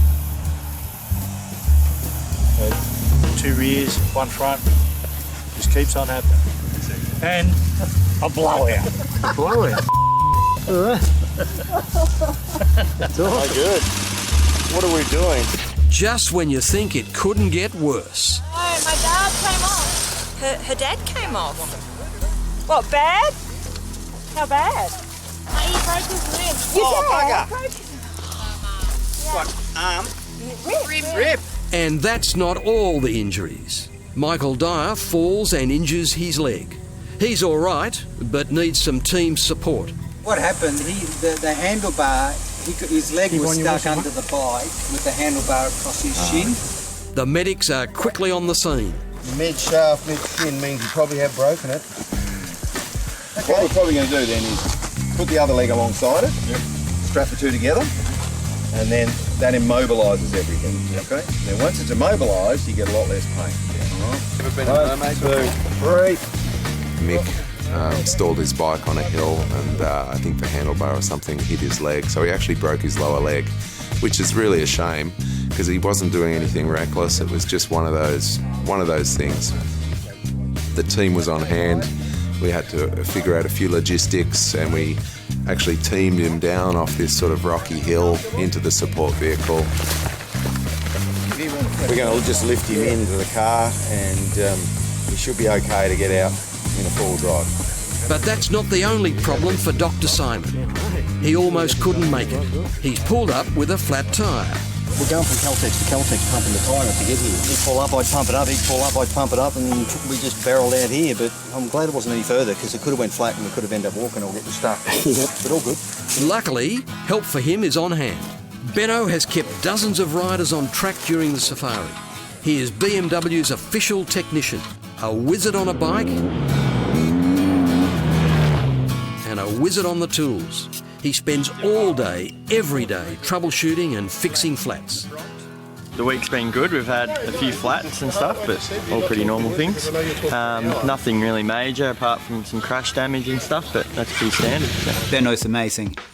Miles tend to refer to him as a kelpie because he's just this amazing running machine. He just runs in between different things, make things happen so quickly. If you bump into Benno, he'll have you back on the road within 2 seconds. Up ahead, the lead riders have come out of the forest again. Catch you guys down at the resort. It's all clear for the safari riders to climb aboard and ride on. Coming up, there is more fantastic riding, sensational scenery, absolutely beautiful, and a free ride.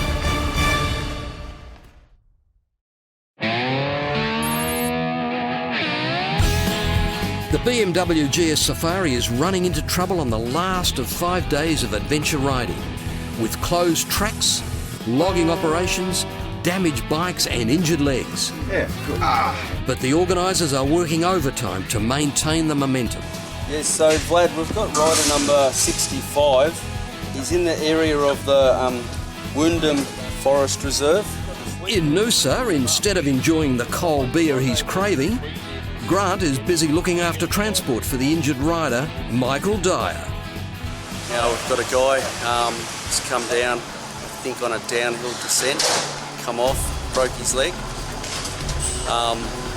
And the doc's seen him, he's got some pain relief, he's had his legs strapped up, and we're just ready to get him out now. So he's all comfortable, but we're just looking for a vehicle to go and get him. Sloops will initially get him, but we just want to bring him straight back in here to Noosa and drop him off at the hospital.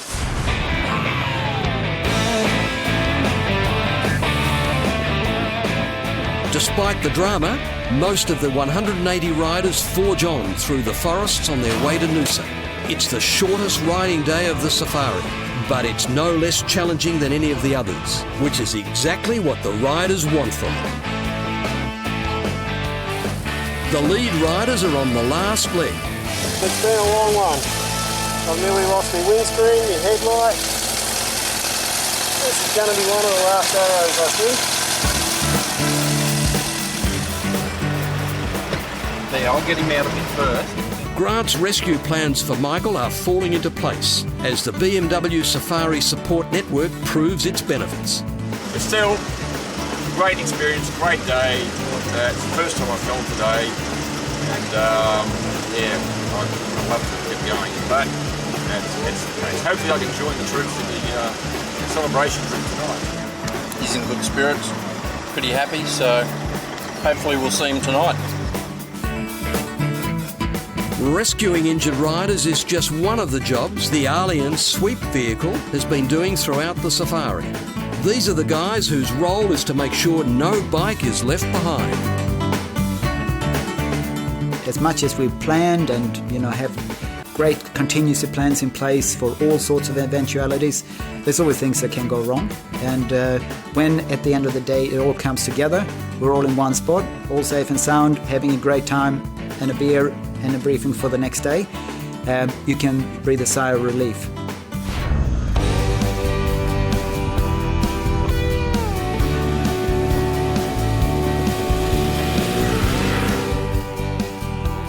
As riders get close to Noosa, many stop at the Tinbawa lookout, overlooking the end of the ride.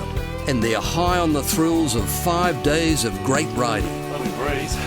That clay area up out of Pomona, if that would have rained, you would have been on skates Yeah. It would have been. Say that again.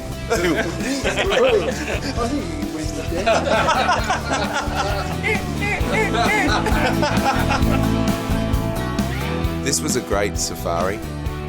It was harder than most GS safaris when you combine heat with dust and dry conditions, loose hills. But, you know, that's a good thing. We don't want it to be too easy.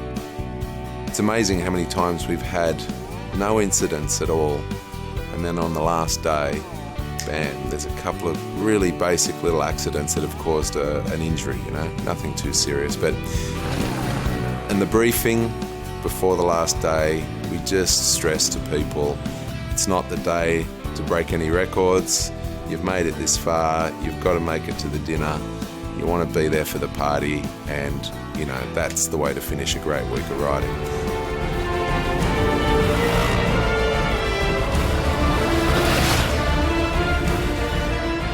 But that's not quite it for the BMW GS Safari. As riders arrive in Noosa, gravity is still taking its toll. I was following too closely and got lost in a bit of dust. By the time I got back up, the bike was travelling down the road without me. The BMW GS Safari has been fantastic and an exciting adventure for the 180 riders who set out 5 days ago. But now they're into the last few kilometres of the ride. The lead riders are on the last few corners now, their job almost over. It is hot today. Getting on and off the bike so many times, I'm about 2 corners away from having a beer, I think. The team is amazing. I mean, every single team member pulled together, put in a huge day's work every day. It's pretty tough, it's pretty hot, but they just keep plugging away at it from early in the morning to late at night. And I think the outcome was fantastic.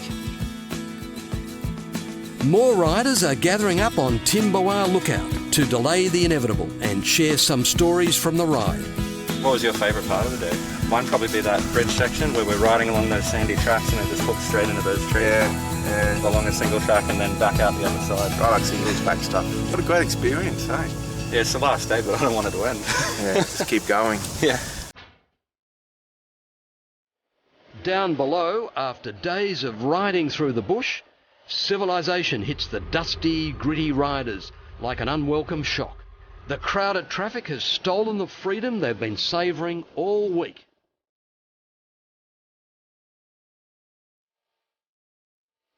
Meanwhile, Michael Dyer finally arrives in Noosa, although not at Pepper's Resort. So I'm hoping it's a clean break and a relatively quick fix, but you know, I've loved the ride so far.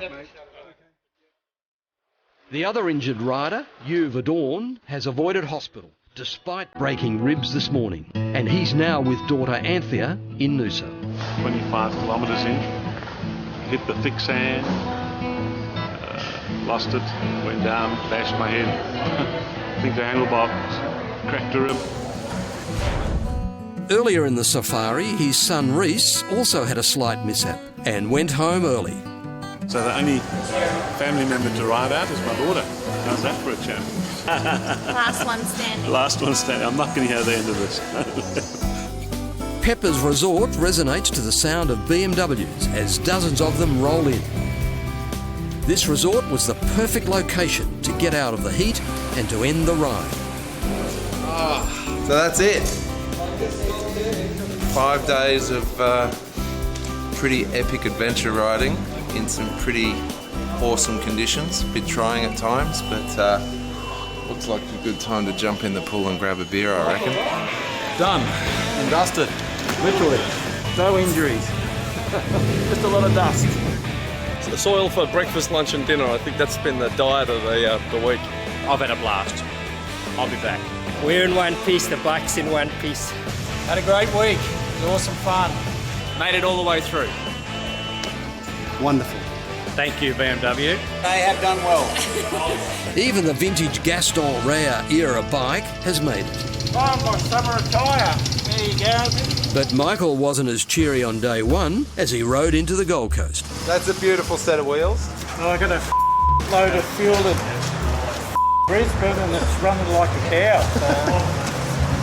So. The bike performed well. Once we got the problem fixed, hasn't missed a beat. So the old fella on the old girl, Gotti, I'm wishing her well. She's beautiful. In one last show of successful organisation, the BMW crew wrangles everyone for a group photo.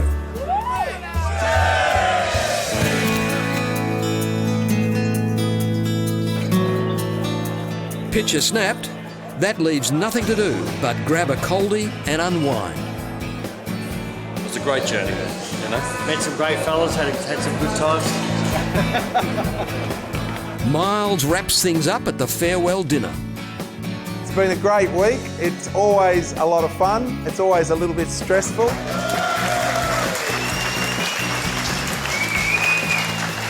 This was a fantastic event. The beaches, the mountains was a perfect setting for a fantastic safari.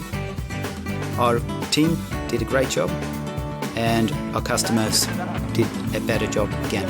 They pulled together, made it through as a team, as a group, all the way to the end, helping each other out. At the end of it all, I think that it was a fantastic experience, especially for myself. For me, seeing the group leave at the beginning and heading up into the bitumen hills is a great way to start. I know we had the section of Kingaroy Forest, which was like a little enduro playground, and even though that challenged some people, I reckon it developed them as riders, and that was a lot of fun. And of course we had the rocky hill climb that got shut down. That was tough. And sand. Everyone got to taste some sand this week. Some loved it, some hated it, but that's just how it works on an adventure bike. It's one of those things. But if there's no challenges, you don't remember all of the great days. Sometimes you remember some of the challenges. Keep it going! Keep it going! Eyes up! It never ceases to amaze me how capable these motorcycles are. We go through so many different types of varied terrain, and after a week of riding, we just change the tyres over. Some of them even ride back to the other side of the continent, back to Western Australia, and they're flawless. It's absolutely fantastic. So a big thank you to our bikes, because they're real hero here in the story. It's been a hell of a ride. The BMW GS Safari has pushed some people to their limits, some past them. The deep sand, the difficult hills, narrow trails and high temperatures have tested everyone, but the rewards and camaraderie have stood out above the hardships. For adventure riding enthusiasts, there is no better way to leave the stresses of everyday life behind and escape into a GS Safari adventure. If you want to be part of a GS Safari adventure or any other BMW event, go to bmwsafari.com.